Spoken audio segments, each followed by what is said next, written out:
Valendo! Começando mais um Be a Giant Podcast, episódio... Não tenho a menor ideia. Acho que é 25, segundo a nossa conta aqui. Bom dia, boa tarde, boa noite, Natália Freitas. Bom dia! Bom dia! Bom dia, boa tarde, boa noite. Hoje a gente tá gravando de manhã, não é o melhor horário de produtividade, estou animada. 8 horas da manhã, são exatamente 8h45. Eu sou um cara matutino, então eu tô bem.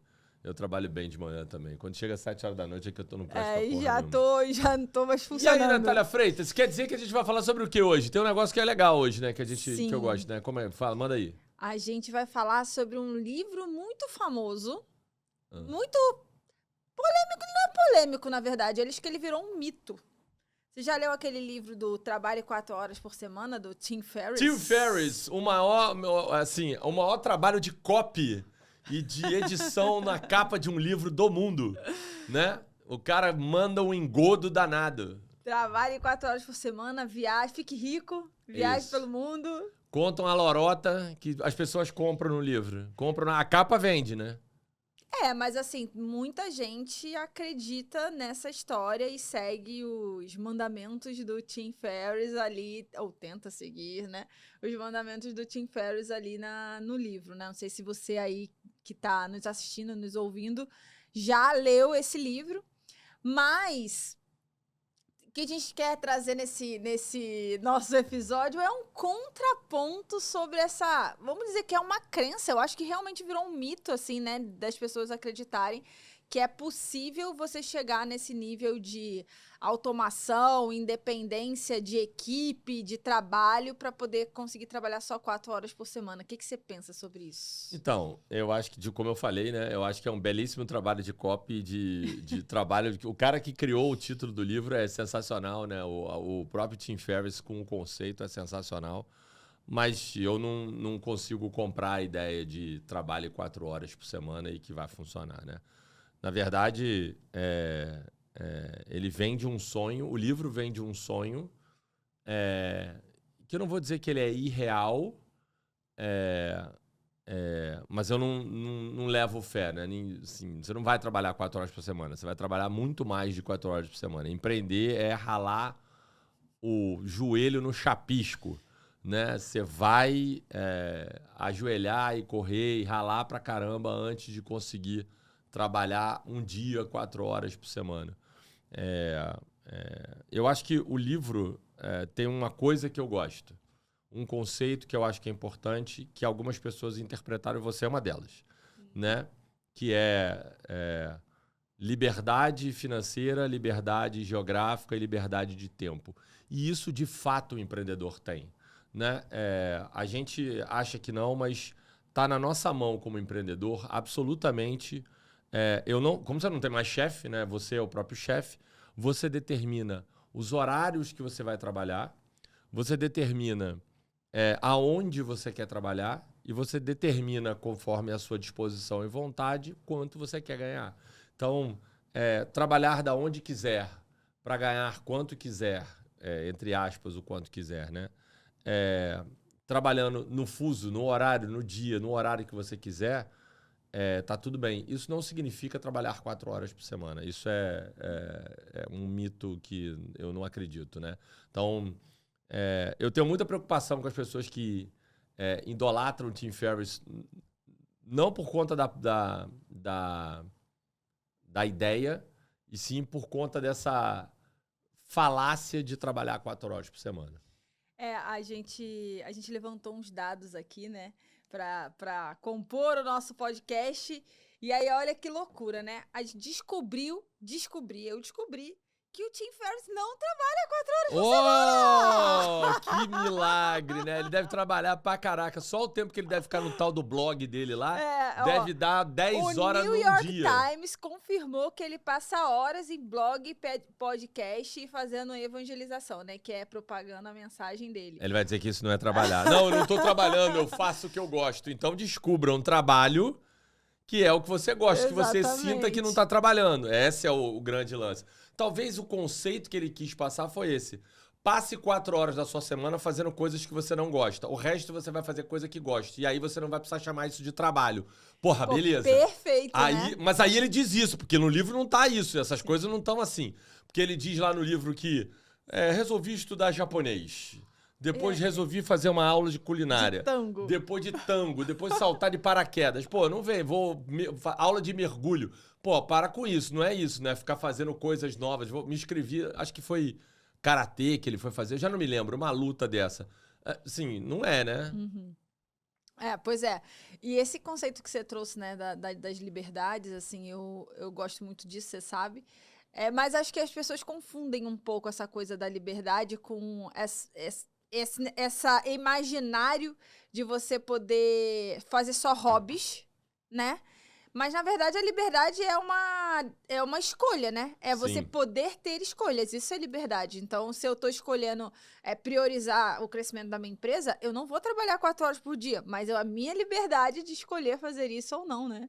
Então, eu acho que isso é o grande... Acho que isso, se eu te disser que isso foi um dos grandes motivos...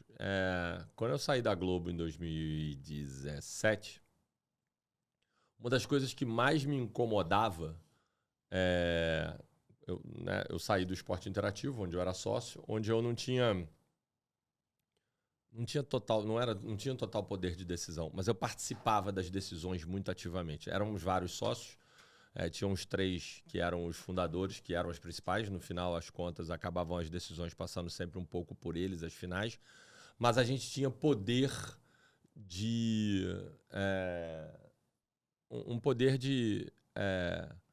intervir, falar, conversar, decidir e tal, etc. Então, eu gostava disso. Mesmo que no final a decisão final que a empresa tomasse não foi a que você tinha optado, de alguma maneira, você estava ali intervindo, decidindo, ajudando, e se você está numa sociedade, você confia nas pessoas que estão à sua volta. Então, e os caras tinham construído, os 3 fundadores tinham construído aquilo from scratch, né, como dizem os americanos, do zero. Então, cara, os caras devem estar sabendo o que eles estão fazendo. Então, vamos confiar nos caras e vamos garantir que estava fazendo. E em 99,9% das vezes, as coisas davam muito certo.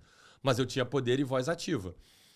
Quando eu saí, a gente vendeu o esporte interativo, foi para Turner. Eu fui para Turner, depois fui para Globo. Eu passei a ser, apesar do cargo alto, apesar da função com muita responsabilidade, etc., se for de uma grande empresa, né, como era o Grupo Globo na parte de mídia impressa lá, assim, era um negócio importante e relevante, mas a decisão final era no Jardim Botânico da família Marinho, que o pessoal que decidia. E eu podia dizer, tá assim, não, mas nós vamos fazer assado. E o meu poder de influência eu acho que era pequeno. Não, porque ia ser em qualquer lugar, não é porque era da Globo, era na Globo, sim, na Petrobras, sei lá. Porque você é um funcionário. Exatamente. É diferente de você estar ativamente ali como sócio, sim, procurando a coisa. Então, quando eu saí em 2017 e me juntei com o Jerônimo e tal, etc., fui ser sócio do GT, uma das coisas que eu percebi ao longo da minha jornada, que a minha trajetória profissional sempre foi migrando de um lugar para o outro, buscando participar e estar na frente do ponto de tomada de decisão da empresa, porque eu queria participar, eu queria fazer aquilo. Então, uma das coisas que mais... No final do dia, eu falei assim, e aí, vou voltar para o mundo corporativo, onde em algum determinado tempo eu podia estar ganhando mais do que eu estaria ganhando lá atrás, quando eu comecei a empreender, né? Porque é isso, né? Quando você começa a empreender, principalmente na minha função, eu comecei a ganhar... eu ganhava 1/4, 1/5 do que eu ganhava trabalhando no mundo corporativo. Então, eu falei assim, cara, eu tô perdendo dinheiro, né? E por que eu decidi fazer isso? Eu falei, cara, porque eu quero participar e ter certeza que as coisas estão meio que no meu liberdade de escolha. Controle, a liberdade de escolha. E aí, eu acho que essa foi uma das grandes pontos que me levou para lá. Então, essa liberdade de escolha, de decidir como tocar as coisas, então, acabou sendo uma das coisas mais importantes para mim. Só que isso não significa que eu estou trabalhando menos ou que eu vou fazer coisas... Pelo contrário, né? Assim, eu tenho que decidir né, coisas que eu acho mó barato. Né? Decidir quando eu tiro férias. Uhum. Né? Porque todo mundo tem que tirar férias. Né? O empresário que não tira férias está errado. Tem que tirar férias. Só que antigamente você tinha uma regra, né? A CLT você tem uma regra. Quando é que eu tiro, um ano. Quando é que eu tiro férias? Quem? Você como empresário? A hora que eu quiser. Ah, sim. Né? Então, eu não preciso esperar. Tirei férias agora em janeiro, eu viajei, né? E passei 10, 12 dias viajando. Quando é que eu posso tirar férias? Se eu quiser tirar férias em março de novo, eu não preciso esperar 30 dias, 365 dias, um ano, para ganhar de novo o direito a tirar 30 dias de férias. Eu tiro férias a hora que eu quiser. Isso significa... Eu posso tirar 60 dias de férias no ano se eu quiser. Sim. Mas eu não tiro, porque tem um monte de coisa para fazer. Então, mas eu posso tirar uma semana aqui, outra ali, ter a liberdade de ir para cá e para lá. Isso é legal, isso eu curto. Então, eu acho que esse poder de decisão é que fez diferença Eu acho que faz diferença para o empresário. Não significa que eu trabalho menos. Não, e muito menos 4 horas por semana. 4 horas por semana, pelo contrário. Na verdade, nesses dias... Se eu quisesse chegar em 4 horas por dia, já ia ser um luxo. Vamos lá, né? Ah, com certeza. Eu acho que eu tô dormindo 4 horas por semana. Ai, meu Deus do céu. Tá sinistro essa época. Pesado. E a gente tá passando por um momento muito acelerado do mundo, né? Assim, dados também aqui do nosso contexto geral. O Brasil tem 472 mil afastamentos por saúde mental em 2024. É um recorde. E nós somos o 10º país com a maior carga horária de trabalho do mundo. E aí, inclusive, tem um negócio que vai mudar agora, né? Eles estão votando, querendo decidir a escala... Escala 6x1, né? Saída 6x1 e ir para 5x2. Tem gente falando em 4x3. Né? Eu diminuí a carga horária também de dias. Em vez de estar 40 horas por semana, ser 36 horas por semana. E aí você trabalharia menos também. Já era 44, já chegou a ser 48, você sabia? Não. 48, caiu para 44. Mas pra mim tá tudo bem. Agora caiu 48 deve ser o que a gente tá fazendo. 40. E agora estão discutindo 36. Existem algumas experiências que algumas empresas fizeram com relação a isso. E que em alguns lugares as pessoas ficaram mais produtivas. Mas eu acho que são coisas muito específicas. Por exemplo, eu não vou me lembrar se foi a Microsoft que fez um teste. Eu não me lembro. Teve uma empresa que fez um teste que as pessoas trabalhavam até sexta-feira, meio-dia. O Henrique Madeirite, né, faleceu, infelizmente, novo pra caramba, que ele falava, sexta-feira, meio-dia. Quem fez, fez. Quem não fez... Agora é que não vai fazer mesmo. Depois de sexta-feira, vamos tomar uma e ir embora para casa. E teve um teste que eles fizeram, que as empresas trabalhavam de segunda a quinta, e uma outra empresa que liberava sexta, meio-dia. O trabalho acabava sexta, meio-dia. E eles queriam medir se a produtividade tinha aumentado ou tinha diminuído. E ela tem uma tendência, eles fizeram um teste curto, médio e longo prazo. No curto prazo, a produtividade aumentou pra caramba. No médio prazo, não fez diferença, e no longo prazo, piorou. Então, porque as pessoas se acostumam, né? Viram o novo normal. Isso aí agora que tem que sair na quinta para dar um outro pico. Exatamente. E eles fizeram a escala 4x3 e depois fizeram uma escala que é sair no meio-dia. E eles fizeram o teste no início, funciona bem, no longo prazo acabou virando o novo normal e aquilo acabou de deixar de funcionar por mais tempo. Na França se trabalha 36 horas, né? A escala na França já é 36 horas. Então, em alguns países já tem isso. Eu entendo que existe uma pressão geral no trabalho que não vem só por conta de carga de trabalho. Vem por uma série de outros fatores, né? A pressão por resultado, a maneira como as coisas estão acontecendo. Não é que todo mundo tem emprego pra caramba, né? O desemprego continua alto, o número de pessoas na população só aumenta, então cada vez mais vai ficando mais difícil conseguir ficar empregado. Empreender é um rolê bizarro, né? Então não é um negócio trivial pensar nisso. E, inclusive no Brasil, não sei se você sabe, acabou de sair, foi promulgada uma mudança na lei do trabalho. E eles alteraram, não sei se você já ouviu falar um negócio chamado ANR, você provavelmente já ouviu falar. As NRs, que são as leis de segurança do trabalho, as normas regulamentam a NR1, a NR2, vai ter a NR 15, 16, 17, sei lá qual é o nome, já não me lembro mais.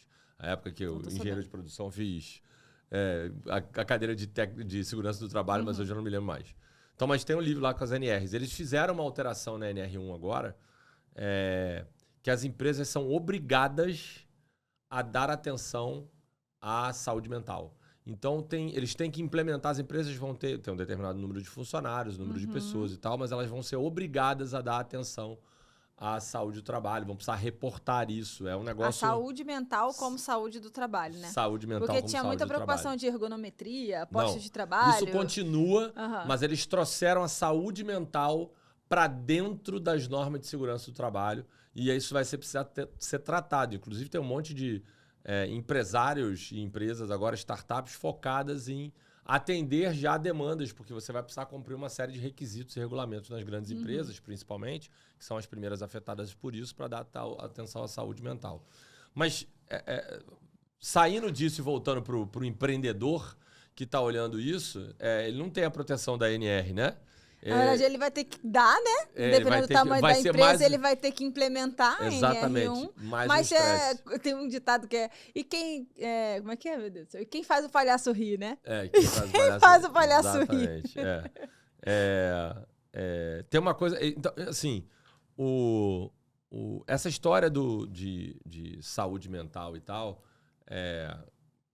a gente tem que se preocupar com isso verdadeiramente, mas o empreendedor não tem a quem recorrer, né? Ele não vai ter... Ele vai ter que se autotreinar. Ele vai se preparar para isso. E acho que o jeito mais fácil disso é terapia, exercício físico, cuidar da alimentação e da saúde, cuidar do ser humano integralmente, né? Para que você possa enfrentar a batalha de não trabalhar 4 horas por semana, porque não vai rolar.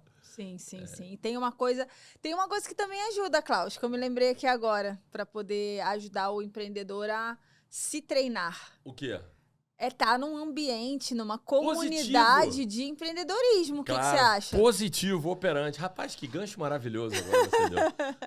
Cara, eu acho que assim, né? O empreendedor tem uma batalha sozinha. Cara, qualquer ambiente onde você esteja, qualquer ambiente, e eu tô falando sem filtro, né? Onde você possa gerar trocas com outros empresários e outras pessoas que vivem as mesmas dores e problemas que você, é muito rico, né?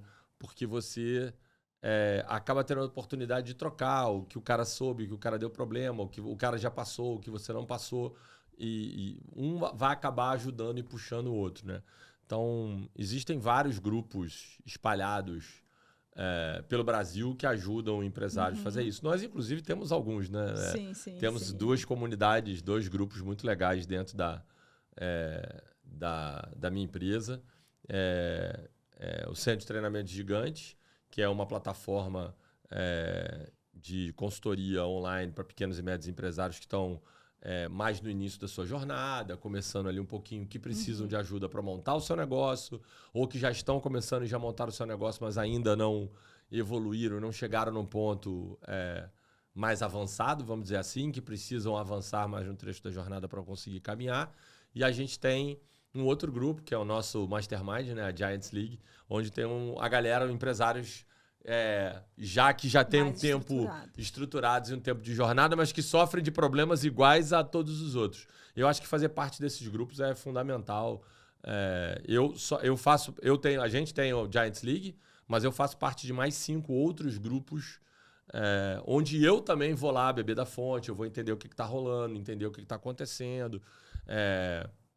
Eu faço parte, posso falar sem problema nenhum, Craft, Gênios, Mentalidade Master, Master Másio e tá faltando um. E o do Cadu Neivas, o Ace Vegas. Então, eu faço parte de todos eles, porque eu acho que faz sentido para mim fazer isso. E eu criei e montei o meu, né, que é o Giants League, porque eu acho que ter gente mais próximo e poder ajudar essa galera é o máximo, né? Show de bola. E se você tá aí assistindo, ouvindo a gente, quer saber mais sobre o Centro de Treinamento de Gigantes ou a Giants League, vou deixar o contato aqui embaixo. Chama a gente. Crica, chama a gente que a gente te explica certinho como funcionam nossos grupos e fortalecer aí o empreendedorismo no Brasil. Boa. Voltando para Tim Ferriss. Você não acha que essa coisa, assim, que eu sou da geração que fiz a minha transição de carreira muito idolatrando esse modelo do trabalho 4 horas por semana do Tim Ferriss. Você acha que isso gera uma frustração, assim, do tipo... Pra caceta. Cara, eu não consigo trabalhar só 4 horas por semana. Pra caceta. Muita gente... A gente tem um dado, né? Eu acho que esse dado, outro dia, a gente falou no podcast com o Rick. E foi uma frase boa e eu adotei para mim, né? E eu tenho usado ela agora. Amanhã tem uma Giants League. A gente tá gravando esse episódio. Amanhã tem um encontro do Giants League aqui no Rio. E eu já botei, tá na apresentação. Já botei o slide lá. Que e eu vou fazer uma matemática porque eu fui buscar o dado real. Uhum. Para quem... Tem muita gente... Eu não gosto de aposta. Mas vamos supor que a gente gostasse de apostas. Bet. Uhum. Né? Vamos apostar num jogo de futebol. Uma odd, que é a probabilidade que você tem de acertar e apostar no vencedor do jogo, é de mais ou menos 2 pontos alguma coisa. Ou seja, dá mais ou menos... A sua chance de acertar o vencedor é de mais ou menos 35%, né? 34%, 35%, porque empate, vitória ou derrota, né? Você tem 3 possibilidades, é mais ou menos 33%. Isso ali. 33%, né? Ele calcula, ele dá um pouco diferente, porque ele diz que dá 35%, enfim, por algumas outras métricas. Mas, enfim, a lógica é essa. A lógica você tem muito menos chance de ganhar do que a banca. Como sempre. Exatamente, né? Quando você começa a empreender... você tem uma estatística que você já sabe. Qual é a sua odd de sucesso quando você começa a empreender? Aí você vai pegar a estatística. A estatística diz que 35% das empresas se mantêm abertas depois de 5 anos. Então, se você não gosta de aposta, não empreenda, né? Porque é a mesma coisa, a odd é a mesma. Então, por que diabos a gente empreende e vai para empreender sabendo que, teoricamente, a mesma ojeriza que você deveria ter de aposta deveria ser de empreender, né? Porque se a probabilidade de vencer é a mesma... Há controvérsias, né? Não, mas eu tô falando do ponto de vista matemático e estatístico. E por que essa realidade não é essa? Tem 2 fatores que mudam essa matemática completamente, né? Você não entra em campo no jogo de futebol. Não é você. Exatamente. Né? Não é você. A outra só depende de você. Sim. A gente vai dizer que depende do governo, porque depende da economia. Não depende. Depende de você. Então, se você treinar, se você estudar, se você souber, se você tiver gente que te acompanhe, se você se preparar para isso, eu tenho certeza que a probabilidade aumenta. E aí eu vou juntar essa estatística com um livro que como eu esqueci o nome dele. Ele tem um sobrenome sui generis, porras. Mas é do Empresas Feitas para Durar. Uhum. Ele pega a estatística das empresas mais longevas do mundo. E quando você vai ver as características dessas empresas que duram mais de 100, 125 anos e tal, etc., e ele compara isso não com a primeira empresa, não com a última que quebrou, ele compara com a segunda, tá? Uhum. O que a primeira tem de tão diferente da segunda? Uma das principais características é a capacidade do empreendedor de ser resiliente aos problemas que acontecem ao longo do mundo do empreendedorismo. Então, quando a gente se frustra e a gente acaba não entrando e sabendo o jogo, não tendo resiliência para passar pelo processo, a gente acaba saindo do jogo e se frustrando claramente. Empreender não é para mim.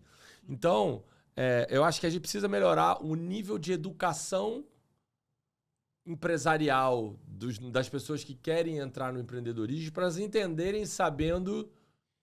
Entrarem sabendo a probabilidade que elas têm de fazer aquilo, porque elas podem influenciar esse número radicalmente. Sim. Então, assim, quando você pega esse livro de Empresas Feitas para Durar, quando você pega as estatísticas e você vê, tá bom, mas qual é a característica dessas empresas que passaram de 5 anos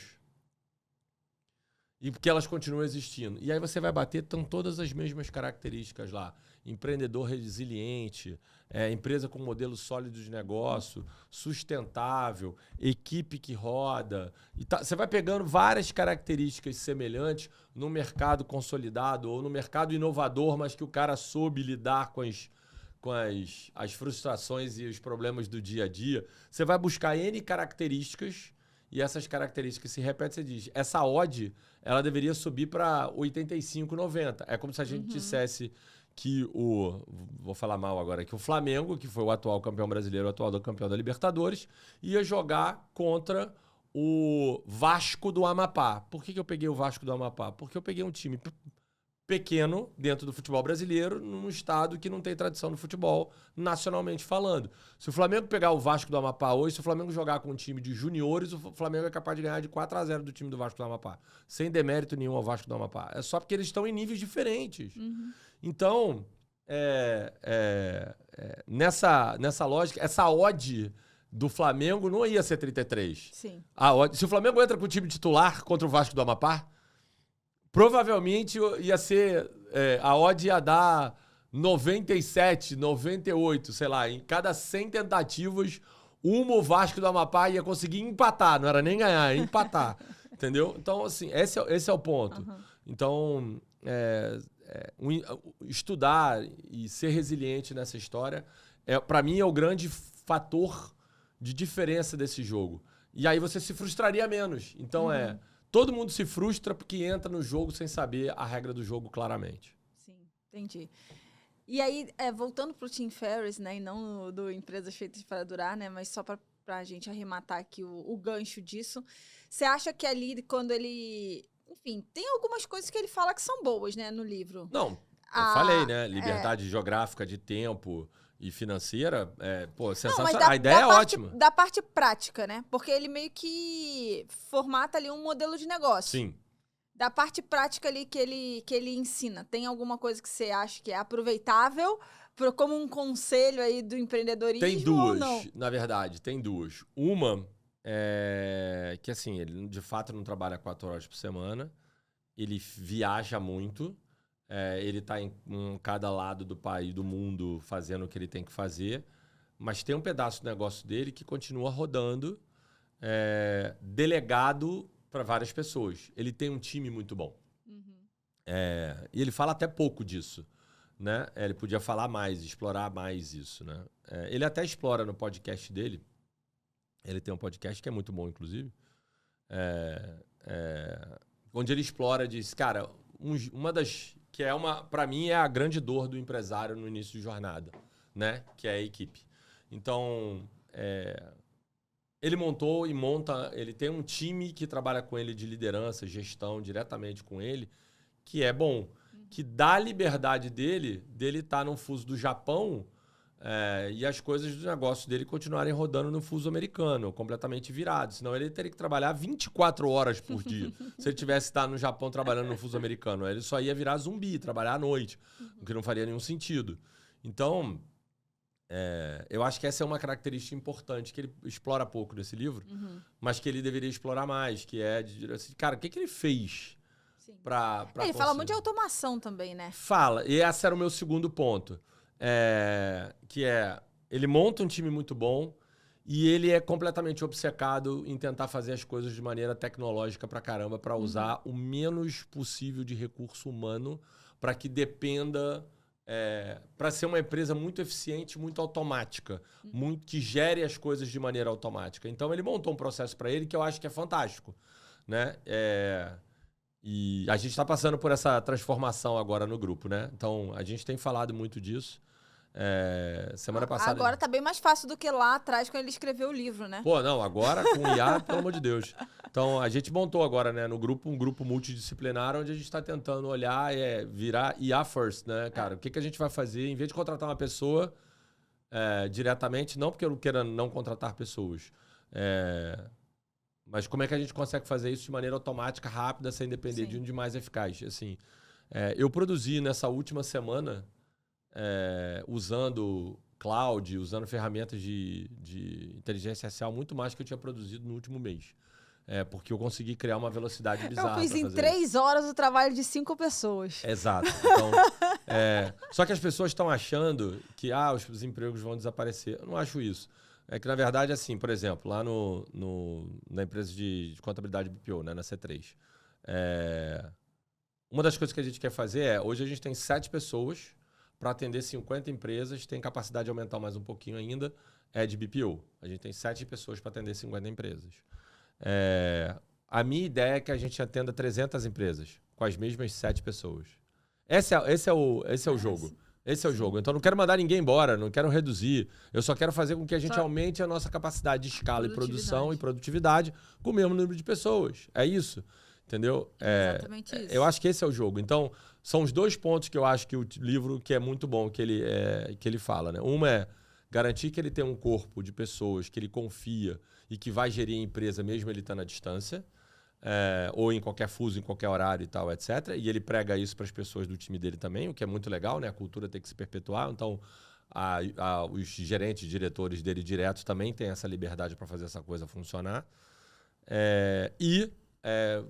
Focar muito em tecnologia e ferramentas para que a gente consiga fazer isso. Eu acho que, principalmente para a empresa de serviço, isso devia ser mandatório, devia ser obrigatório para olhar para esses dois aspectos. Empresas de bens de indústria, comércio e tal, também deveriam olhar, mas talvez tenha um outro nível, uma outra capacidade para implementar esse tipo de coisa. Mas para serviço, cara, não tem a menor dúvida. Eu vi um chart outro dia que eu até troquei com o Ricardo da Cativa, que a gente teve o nosso podcast aqui falando sobre IA, né? E aí a gente estava falando sobre isso, claramente, né? Que você tem que virar IA first, você tem que fazer tudo, virar as coisas para IA e tal, etc. Eu vi um artigo onde ele estava dizendo quais eram as áreas que iam se beneficiar e quais iam se prejudicar. Eu te mandei isso também no trabalho. Acho que foi você que mandou. Alguém me mandou, mas eu tinha lido junto, mas acho que você me mandou também. Que, né, todas as áreas que tinham voltado para serviço iam... É como se a IA fosse tomar o lugar. Iam sumir, né? Sumir. Mas vai ser redefinido, né? Eu acho que sim, né? Assim, eu também acho. Não vai sumir, vai ser redefinido. Eu acho que é isso. Eu acho que vai aumentar... eu brinco é o seguinte, para mim, só para terminar o assunto IA e a gente não entrar, porque IA sempre é um bom assunto... Não, vamos entrar num outro episódio. A gente volta no episódio com o Ricardo da Cativa. Mas eu acho que o grande lance, para mim, é que a gente tem que entender, eu tô falando isso muito pro João e pra Malu, meus filhos. Para eles eu tô falando muito. Eu falei, galera, vocês não estão entendendo. IA A gente, quando começou a trabalhar... eu trabalhava no Lotus 123. Eu cheguei a fazer planilhas no Lotus 123. A revolução das ferramentas de microinformática que a gente usava, o uso do computador pessoal, Sim. o Excel, né? O escritório, etc., criou uma revolução no trabalho muito grande. E eu acho que a inteligência artificial é a grande revolução do momento. Assim, IA é um novo Excel. Sim. É o novo PowerPoint. Não é uma coisa que assim... Na nossa época era tipo assim, você tem que aprender a falar inglês, senão não vai conseguir um bom emprego. Depois você tem que aprender o pacote Office, senão você não vai conseguir um bom emprego. Exatamente. Agora meu filho, se você não tiver IA, você não vai conseguir um bom emprego. Exatamente. Na verdade, assim, cara, o pessoal tá achando, ainda tem muita gente achando, que é uma questão de modinha, hype. Não, nem é modinha, nem é isso. Que eu acho que tem uma galera já entendeu que não é. A galera achando que isso é para desenvolvedor é que vai fazer. E eles não trouxeram para a realidade entendendo que isso é uma nova revolução de uso pessoal. Não, inclusive os desenvolvedores, com toda a amorosidade aos desenvolvedores... Estão indo pro saco. Eles são os primeiros que estão indo pro saco. Estão indo pro saco, exatamente. E... eu ainda não aprendi, mas eu tenho que começar a fazer e tem um amigo meu que está me treinando, amigo não, meu sócio, Marcos Sei, está me treinando e dizendo, Klaus, para de digitar. Porque eu estou conversando com o Cláudio, digitando. Ele falou, fala. Conversa com ele falando. Você está perdendo tempo digitando. Fala. Essa parte ainda não migrei não, eu fala. Ainda tô digitando. Então, assim... É para ter uma conversa. Manda lá e fala que ele vai executar. Então, eu ainda não consigo, porque o prompt ainda precisa estar escrito de maneira clara. Então... mas eu acho que também tem um pouco da nossa próprio hábito, né? Tipo, de escrever, você processa um pouco mais mentalmente o que não, você e outra, deseja, né? O prompt ainda verbos transitivos direto, né? Você diz, execute, faça isso, né? Você tá tentando, não é um papo, pô, cara, eu acho que a gente devia fazer isso. Não é assim a conversa. E entendeu? falar você vai ficar, tipo, prolixo. Gaguejando e tal, etc. Enfim. Segundo o Sei, ele falou, Klaus, pode gaguejar e ficar prolixo que ele vai entender. Ele vai entender. Eu falei, então tá bom, então eu vou testar. É o meu próximo passo semana que vem. Obrigado, Marco Sei. Tô aprendendo. Show de bola. A gente foi para esse lado aí porque não tem como, hoje em dia, não falar de IA quando se fala em automação, né? E acho que essa é uma das premissas lá do livro do Tim Ferriss. São as duas, né? Gente e que hoje em dia tá bem latente, né? Inclusive, eu vou deixar aqui a referência do episódio que a gente fez com o Ricardo Mota, da Cativa, sobre IA.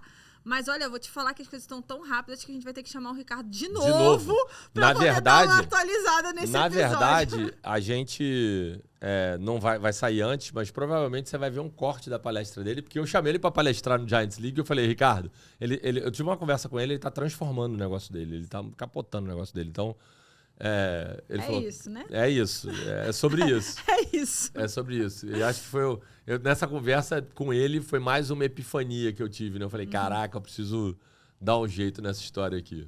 Que massa. Muito bem. Recados finais, então, sobre não se frustrar por não trabalhar 4 horas por dia. Não é só você. Não, você não é a última bolachinha do pacote, amigo. Estamos todo mundo junto. Exatamente. Assim, que mais? Quais outros recados finais tem? Só pra gente passar por todos. Não se frustrar, né? Por todo esse aspecto, né, da saúde mental, da resiliência que a gente falou no começo do episódio. Então, não se frustrar com as 4 horas por semana como meta de vida. Ou não, sei lá, enfim. Sim. E o que aproveitar dessa história toda na vida real do empreendedorismo para você conseguir, como você mesmo diz, né, realizar seus sonhos através da sua empresa. Então, eu acho que o grande barato do Tim Ferriss, no final... eu leio o Tim Ferriss o 4 horas por semana, que eu adoro o livro, tá? Só para parecer que a gente botou ele no pedestal dizendo que ele é um mentiroso. Na verdade, ele é um mentiroso, né? Ele não trabalha só 4 horas por semana. Mas ele não é nada de ruim. Eu acho que eu leio o livro não como uma teoria, e sim como uma biografia. A história que o Tim Ferriss construiu para ele é do caceta. E o que eu acho que você tem que tirar do livro e da história é, cara, o que serve para mim disso aqui e o que modelo é esse que eu gostaria de ter para minha vida, para minha empresa, para o meu negócio. Então, ele não trabalha 4 horas por semana, isso é uma falácia, então não caia nessa lábia. Né? É uma falácia que ele trabalha 4 horas por semana. Mas ele trabalha do jeito que ele quer. Esse é importante, liberdade financeira, geográfica, de tempo e tal, etc. E construiu uma máquina de rodar um negócio que ele se sente feliz. Acho que no final o trabalho 4 horas por semana é muito mais sobre monte um modelo de vida que te torne um cara feliz do que outra coisa. Então esse recado do livro é fantástico. Então eu recomendo que todo mundo leia o livro, mas saiba separar a promessa bizarra daquilo que de fato é a história importante e o que tem por trás do livro. Sim. E não tem nada de errado você trabalhar um pouco mais, ou talvez até muito mais em alguns momentos da vida, né? Sim. Porque isso faz parte do empreendedorismo, né? Então... Faz todo sentido. Trabalhar... Eu quero trabalhar menos também, né? Todo mundo queria. Todo mundo queria. Mas eu gosto de trabalhar. Eu também. Então, se você não precisasse... Boa pergunta. Pra terminar. Lá vem ela. Pergunta filosófica. Brunão, lá vem, Brunão. Pergunta filosófica. Se dinheiro não fosse um problema... Cara, ela é canalha ela agora, vou dizer. Sabe por quê? Porque esta é a frase que eu faço, é a pergunta que eu faço pra todo mundo que eu entrevisto. Fala. Vai. Traíra. Se dinheiro não fosse um problema, né? Enfim, se você não quisesse ganhar mais se dinheiro não fosse um problema. Se dinheiro não fosse um problema. Tenho quantos quaquilhões eu quisesse. Se você tivesse lá com uns quaquilhões garantidos, o que você ia fazer da sua vida? Faria o que eu estou fazendo nesse momento. Só que eu faria de outro jeito, talvez, né? De graça. Né? Dinheiro não é problema. Então, vamos dar palestra em comunidade carente para ajudar as pessoas. Não que eu não faça isso, já faço. Mas eu ia... talvez fazer mais disso, né? Como é que eu ajudo o empreendedorismo de base, a galera que realmente tem... Como é que eu vou conseguir criar ferramentas para ajudar a galera? Se o dinheiro não fosse problema, eu estaria fazendo a mesma coisa que eu estou fazendo. Acho que nem intensidade eu mudaria. Talvez até aumentaria, né? Porque dado que eu teria dinheiro infinito, então bora investir o meu dinheiro infinito que eu tenho aqui para ajudar cada vez mais pessoas. Mas eu faria rigorosamente o que eu estou fazendo. Permaneceria morando no Brasil, fazendo as coisas que eu estou fazendo. Talvez eu viajaria mais um pouquinho para ver uns jogos de futebol por aí, os campeonatos de tênis, né? Talvez esse momento eu estaria em Miami, assistindo o Miami Open. Então, eu talvez tivesse um outro ritmo para ver os campeonatos, Copa do Mundo e tal. Mas fora isso, faria a mesma coisa que eu tô fazendo hoje. Isso faz muita diferença. Show de bola. Show de bola? Tá entregue? Tá entregue! Fui!